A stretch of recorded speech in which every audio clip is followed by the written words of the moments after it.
என் நெஞ்சில் குடியிருக்கும் என்னுடைய தோழர்களுக்கும் தோழிகளுக்கும் என்னுடைய வணக்கம். வணக்கம் வணக்கம்.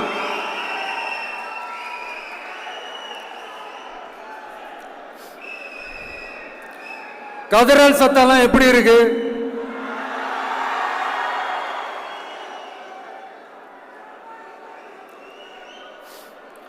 தமிழுக்கு அமுதென்று பேர், அந்த தமிழ் இன்ப தமிழங்கள் உயிருக்கு நேர். இன்னைக்கு தமிழ்நாடு இருக்கிற சூழல்ல நாம் ஒரு புதிய வரலாற்றை படைப்பதற்கு தயாராக வேண்டிய அவசியத்தை நீங்க எல்லாருமே நல்லா புரிஞ்சு வச்சிட்டு இருப்பீங்கன்னு நான் நம்புறேன். அரசியல்னா என்னங்க? ஒவ்வொரு குடும்பமும் நல்லா வாழணும்னு நினைக்கிறது அரசியலா? இல்ல ஒரே ஒரு குடும்பம் மட்டும் தமிழ்நாட்டை சுரண்டி நல்லா வாழணும்னு நினைக்கிறது அரசியலா? நீங்களே சொல்லுங்க, எது அரசியல்? எல்லாருக்கும் நல்லது நடக்கிறது தானே அரசியல். அதுதான் நம்ம அரசியலும். காட்சிக்கு திராவிடம், ஆட்சிக்கு திராவிட மாடல்னு தினம் தினம் மக்கள் பிரச்சனைகளை மடைமாற்றி மக்கள் விரோத ஆட்சியை மன்னராட்சி போன்று நடத்துற இவங்க நமக்கு எதிராக இவங்க பண்ற செயல்கள் ஒன்னா ரெண்டாங்க. மாநாட்டில் ஆரம்பிச்சதுங்க. மாநாட்டில் ஆரம்பிச்சு அதுக்கப்புறமா நான் கலந்துக்கிட்ட அந்த புத்தக வெளியீட்டு விழா, நான் பறந்துருப்போன அன்னைக்கு நம்மளுடைய 2ஆம் ஆண்டு துவக்க விழா அன்னைக்கெல்லாம் சிட்டிக்குள்ள எந்த ஹாலும் எந்த கல்யாண மண்டபம் கொடுத்துடக்கூடாதுன்னு அங்க போய் மகாபலிபுரத்தில் போய் அந்த ஃபங்க்ஷனை பண்றோம். ஏன் இன்னைக்கு பொதுக்குழு வரைக்கும் எங்கெல்லாம் எப்படியெல்லாம் தடைகள்?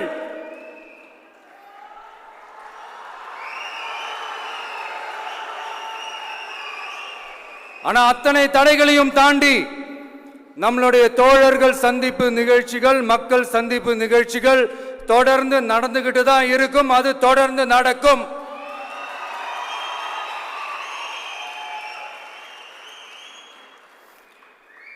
நம்மளுடைய தோழர்கள் அர்ஜுன் பிரதர், நிர்மல் குமார் பிரதர், நம்ம ரமேஷ் பிரதர், இவங்கெல்லாம் போட்டு அடி அடி நடிக்கிறாங்க.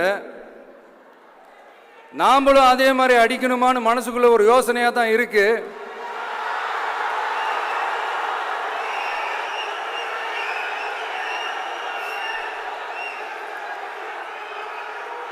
ரைட்.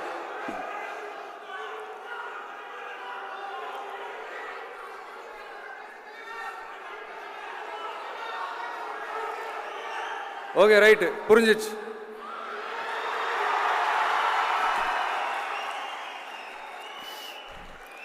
மாண்புமிகு மன்னராட்சி முதல்வர் அவர்களே,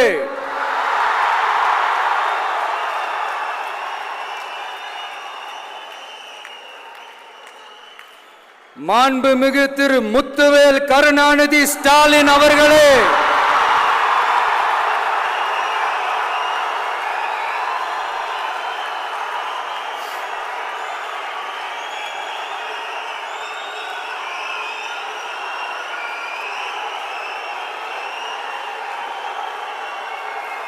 பேரை மட்டும் வீராப்பா சொன்ன பத்தாதவர்களே,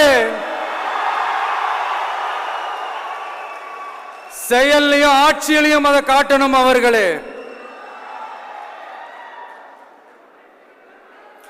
ஒன்றியத்தில் பாஜக ஆட்சியை ஒரு பாசிச ஆட்சின்னு அடிக்கடி அறைகூவல் விடுத்துவிட்டு இங்க நீங்க பண்ற ஆட்சி மட்டும் என்னவா? அதுக்கு கொஞ்சம் கூட குறைவில்லாத அதே பாசிச ஆட்சி தானே. ஒரு கட்சி தலைவனா ஜனநாயக முறைப்படி என் கழக தோழர்களையும் என் நாட்டு மக்களையும் பார்க்கறதுக்கோ சந்திக்கிறதுக்கோ தடை போடுறதுக்கு நீங்க யாருங்க?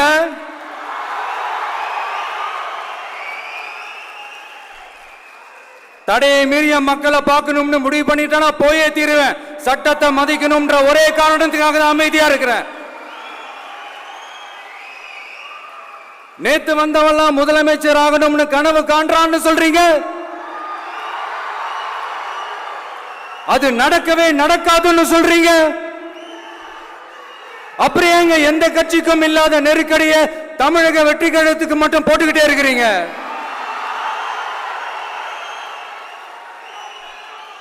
அணை போட்டு ஆத்த வேணும்னா தடுக்கலாம், காத்த தடுக்க முடியாது. அதையும் மீறி தடுக்கணும்னு நினைச்சீங்கன்னா சாதாரணமா இருக்கிற காத்து சூறாவளியா மாறும், ஏன் சக்தி மிக்க புயலா கூட மாறும். எனது அருமை தமிழக வெற்றி கழக தோழர்களே, நான் மாநாட்டில் ஒரு விஷயத்தை ரொம்ப வலியுறுத்தி சொன்னேன். அதே தான் இங்க நான் திரும்பவும் ரிப்பீட் பண்றேன். இந்த மண் பிளவுவாத சக்திகளுக்கு எதிரான மண், சகோதரத்துவ மண், சமய நல்லிணக்கத்தை பேணும் சமூக நீதிக்கான மண். இதை நம்ம பாதுகாத்தே தீரணும். உங்க எல்லாரையும் வேண்டி வேண்டி கேட்டுக்கிறேன். தமிழ்நாட்டிலிருந்து பல பகுதிகளிலிருந்து வர செய்திகள்லாம் கேட்கும் போது மன உளைச்சலையும் மன வேதனையும் தரதாகவே இருக்கு. சட்டம் ஒழுங்குன்னு ஒன்று இருக்கிறதாவே தெரியல. அதுக்கெல்லாம் இந்த கரப்ஷன் கபடதாரிகள் கவர்மெண்ட் தான் காரணம். இந்த நிலைமை மாறணும். அதுக்கு இருக்கிற ஒரே வழி, இங்க உண்மையான மக்களாட்சி மலரணும். அது வரணும்னா இவங்கள மாத்தணும்.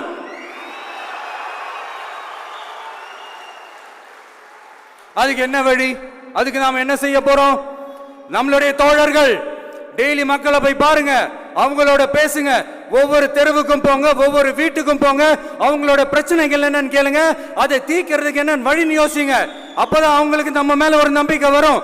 அப்படி ஒரு ஆழமான நம்பிக்கையை விதைச்சிட்டு அதுக்கப்புறமா நிமிந்து பாருங்க. ஒவ்வொரு வீட்டோட உச்சிலையும் தமிழக வெற்றி கழகத்தோட இரட்டை போர் யானை வாகை மலர் கொடி தானா பறக்கும், தானா பறக்கும்.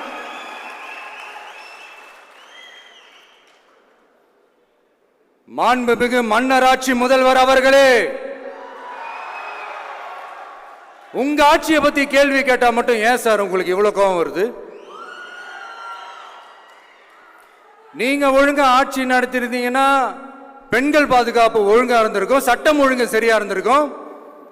பச்சை பிள்ளைங்க, படிக்கிற பிள்ளைங்க, சின்ன பொண்ணுங்க, வீட்டில் இருக்கிற பொண்ணுங்க, வேலைக்கு போற பொண்ணுங்கன்னு இவங்க எல்லாருக்கும் நடக்கிற கொடுமைகளை சொல்ல முடியல சார்.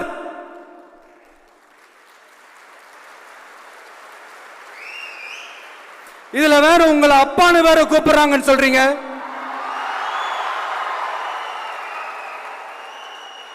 தினம் தினம் உங்களுடைய இந்த கொடுமைகளை அனுபவிச்சுட்டு இருக்கிற என்னுடைய சகோதரிகளான தமிழ்நாட்டு பெண்கள் தான் உங்களுடைய அரசியலுக்கே ஒரு முடிவு கட்ட போறாங்க, உங்களுடைய ஆட்சிக்கே ஒரு முடிவு கட்ட போறாங்க, உங்களுடைய இந்த அரசியல் வாழ்க்கைக்கே ஒரு முடிவு கட்ட போறாங்க. சரி, பெண்களோட லைஃப் தான் இப்படி போராட்டமா இருக்குன்னு பார்த்தா இங்க எத்தனை போராட்டங்கள்? பரந்தூர் போராட்டம், அரசு ஊழியர்கள் ஆசிரியர்கள் போராட்டம், போதைப் பொருள் எதிர்ப்பு போராட்டம், வரி உயர்வு போராட்டம், மீனவர்கள் போராட்டம், போக்குவரத்து ஊழியர்கள் போராட்டம், சாதிவாரி கணக்கெடுப்பு போராட்டம், சாம்சங் தொழிலாளர்கள், டங்ஸ்டன், விவசாயிகள் போராட்டம், மின்கட்டண உயர்வு எதிர்ப்பு போராட்டம், இஸ்லாமிய அமைப்புகள், செவிலியர்கள், மருத்துவர்கள், இந்த மாதிரி போராட்டங்கள். இதெல்லாம் சும்மா சாம்பிள் தான். இது இன்னும் சொல்லிட்டே போலாம், இந்த நாள் பத்தாது.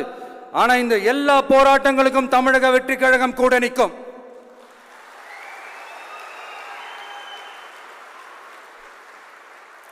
இங்க நீங்க தான் இப்படின்னா அங்க அவங்க யாரு? உங்க சீக்ரெட் ஓனர்.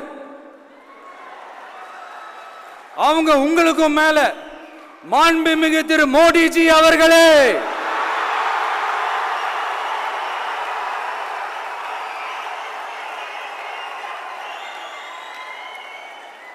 என்னமோ உங்க பேரெல்லாம் சொல்றதுக்கு எங்களுக்கு ஏதோ ஒரு பெரிய பயம் மாறியும் அப்படி ஒரு விஷயத்த சொல்லிடுறது. பேரை சொல்லணும், பேரை சொல்லணும், பேரை நான் ஒரு படத்துல சொல்லுவேனே, லியோவை பார்க்கணும், லியோவை பார்க்கணும், லியோவை பார்க்கணும்.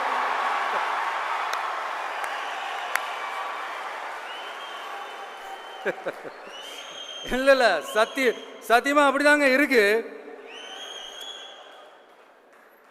சென்டர்ல ஆள்றவங்கன்னு சொல்றோம். சென்டர்ல யார் ஆள்றா? காங்கிரஸா? இங்க ஸ்டேட்ல ஆள்றவங்கன்னு பேசுறோம். இங்க யார் ஆள்றா? அதிமுகவா? அப்புறம் என்ன பேரை சொல்லணும், பேரை சொல்லணும்? எனக்கு புரியலையே. நீங்க தானே கேட்டீங்க, வச்சுக்கோங்க.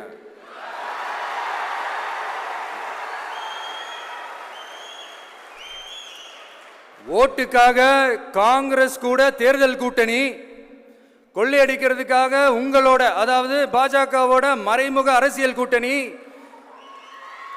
இப்படி உங்க பேரை சொல்லியே மக்களை ஏமாத்துறதும் உங்க பேரை சொல்லியே மக்களை பயமுறுத்துறதும், இப்படி இந்த கரப்ஷன் கபடதாரிகளுக்கு மறைமுகமாக உதவும் உங்க அரசுக்கு ஏஞ்சி தமிழ்நாடு தமிழர்கள்னாலே அலர்ஜி.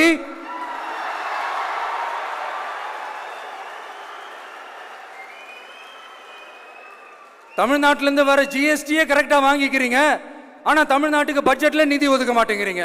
இங்க படிக்கிற நம்ம பிள்ளைங்களோட படிப்புக்கு நிதி ஒதுக்க மாட்டேங்கிறீங்க, ஆனா மும்மொழி கொள்கையை திணிக்கிறீங்க. டீலிமிட்டேஷன் என்ற பேர்ல தமிழ்நாட்டோட பார்லிமெண்ட் சீட்ஸ்லையும் கை வைக்க பாக்குறீங்க. ஒரே நாடு ஒரே தேர்தல் நீங்க ஸ்டார்ட் பண்ணப்பவே புரிஞ்சிருச்சு பிரதமர் சார் உங்க பிளான் என்னன்னு, எங்கெல்லாம் எப்படியெல்லாம் எந்த திசைகள் எல்லாம் இந்த நாட்டை கொண்டு போலாம்னு. சார் உங்ககிட்ட நாங்க சொல்லிக்கிறதெல்லாம் தமிழ்நாட்டை கொஞ்சம் கேர்ஃபுல்லா ஹேண்டில் பண்ணுங்க சார்.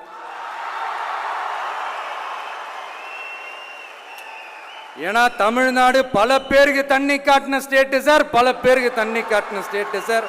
பார்த்து சார், பார்த்து செய்யுங்க சார், மறந்துடாதீங்க சார்.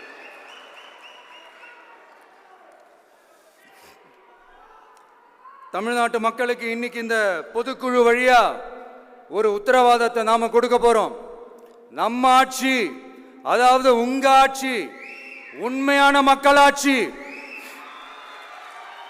தமிழக வெற்றி கழகம் தலைமையிலான அறுதி பெரும்பான்மை பெற்ற ஆட்சி, அதே சமயத்தில் அதிகார பகிர்வுடன் கூடிய ஆட்சி.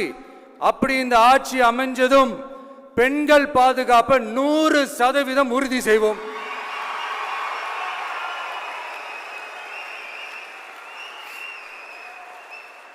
சட்டம் ஒழுங்கு ரொம்ப முறையா ஸ்ட்ரிக்டா வச்சிருப்போம். கல்வி, சுகாதாரம், மருத்துவம்னு அத்தனையிலையும் ரொம்பவே கவனம் செலுத்துவோம். அதுவும் எல்லாருக்கும் ஈஸியா ஈக்குவலா கிடைக்கிற மாதிரி செய்யறது தான் நம்ம டார்கெட்.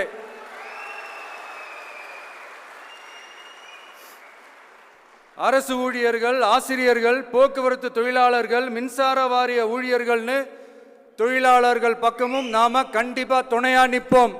ஏன்னா நாம எப்பவுமே உழைக்கிறவங்க பக்கம்தான்.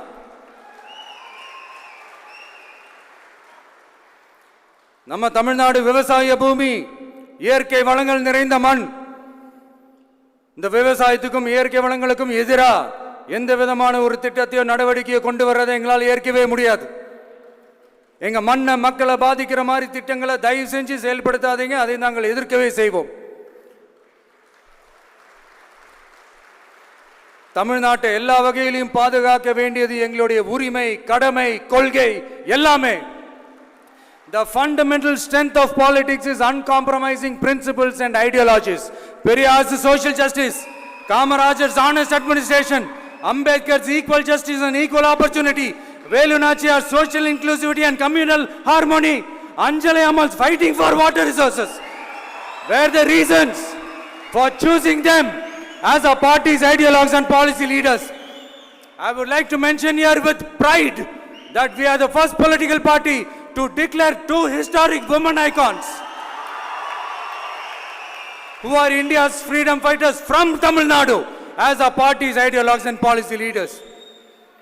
இப்படி ஒரு ஆழமான நம்பிக்கையுடன் வரும் 2026 தமிழ்நாடு சட்டமன்ற தேர்தலில் ஒரு மாபெரும் அரசியல் மாற்றத்தை கொண்டு வந்து மக்கள் சக்தியின் உதவியுடன் மக்கள் விரும்புகிற ஒரு நல்ல அரசை அமைப்பதில் உறுதியாக இருப்பதால்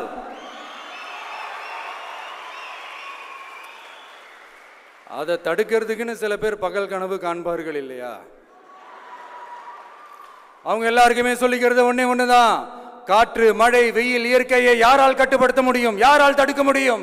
இவை எல்லாம் கடவுளால் உருவாக்கப்பட்டவை. அப்படிதான் எம் மக்களுக்கான அரசியலையும் யாராலும் தடுக்க முடியாது. அரசியல் சூறாவளியையும் தேர்தல் சுனாமியையும் தடுப்பார் எவர். அப்படிதான் எம் மக்களுக்கான அரசியலையும் அந்த வெற்றியையும் யாராலும் தடுக்க முடியாது. அப்படி தடுக்கணும்னு நினைக்கிறவங்களோட கனவு ஒரு நாளும் மெய்ப்படாது. Before concluding my speech, few words from William Blake. Men may come, men may go, but I go on forever.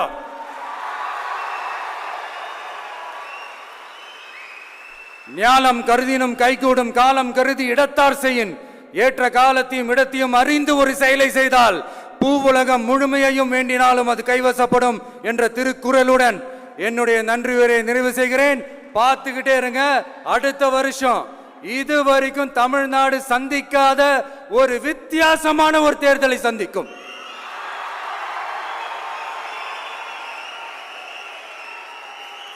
ரெண்டே ரெண்டு பேருக்கு நடுவுல தான் போட்டியே. ஒன்னு டிவிகே, இன்னொன்னு டிஎம்கே.